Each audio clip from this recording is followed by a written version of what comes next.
Unsere Zukunft hängt von einer gesunden Umwelt ab. Doch Klimaextreme, Artensterben und der Verlust von Lebensräumen bedrohen genau das, was wir am dringendsten brauchen. Fruchtbare Böden, Bestäuber für unsere Lebensmittel und eine intakte Natur. Genau hier setzt Be Wild an, eine Initiative zum Schutz der heimischen Artenvielfalt. Durch das Anlegen von mehrjährigen Bienenweiden entstehen Lebensräume für Wildbienen, Insekten und Wildpflanzen, aber auch Vögel und Niederwild finden hier Nahrung und Schutz. Ziel ist es, nicht nur einzelne Arten, sondern ganze Ökosysteme zu bewahren. Der Schutz dieser Flächen bedeutet aber weit mehr als Lebensraum. Er fördert die Bestäubung und sichert so unsere Lebensmittelproduktion.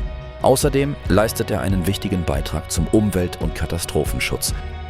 Regenwürmer kehren zurück, lockern den Boden und Wasser kann wieder besser versickern und gespeichert werden. Ein natürlicher Schutz vor Hochwasser, Erosion und Dürre.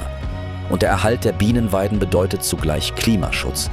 Denn mehrjährige Flächen binden Jahr für Jahr sogar mehr CO2 als Wälder. Artenvielfalt ist damit auch ein zentraler Wirtschaftsfaktor. Sie stärkt die Versorgungssicherheit, macht unsere Landwirtschaft widerstandsfähiger und schafft eine nachhaltige Grundlage für Wertschöpfung in Österreich. Biodiversitätsflächen fördern Nützlinge, sowohl über als auch unter der Erde, die den Einsatz von synthetischen und international beschafften Pflanzenschutzmitteln verringern.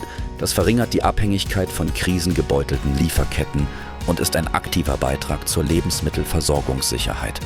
Um all das zu erreichen, legt Be Wild nicht nur neue Flächen an, sondern unterstützt auch die Landwirte der Zukunft dabei, ihre Betriebe nachhaltig und regional auszurichten. Nach dem 10:1-Modell entsteht dabei für 10 Hektar Anbaufläche ein Hektar Lebensraum für Insekten, Vögel und andere Tiere. Doch auch jede und jeder Einzelne kann einen Beitrag leisten. Nachhaltige Veränderung gelingt nur, wenn wir alle die Herausforderung erkennen und gemeinsam handeln. In Österreich gibt es rund 2 Millionen private Gärten und selbst ein Blumentopf am Balkon kann Teil davon sein. Mit einfachen Mitmachprojekten lässt sich gezielt Lebensraum für Insekten, Vögel und andere Tiere schaffen, etwa durch die Anlage von Bienenweiden, Nistmöglichkeiten oder anderen Rückzugsorten. So entsteht ein Netzwerk an kleinen, wertvollen Oasen der Biodiversität. Gemeinsam machen viele dieser Biodiversitätsinseln einen großen Unterschied, besonders wenn es gelingt, auch die nächsten Generationen dafür zu begeistern. All dies passiert auf wissenschaftlicher Basis. So führt Be Wild bis dato einzigartige wissenschaftliche Studien mit der Universität Graz gemeinsam durch, entwickelt Lernprogramme und Schulungsunterlagen für Kinder und führt den nationalen Diskurs zum Thema Artenschutz an. Es gibt einen Lösungsweg.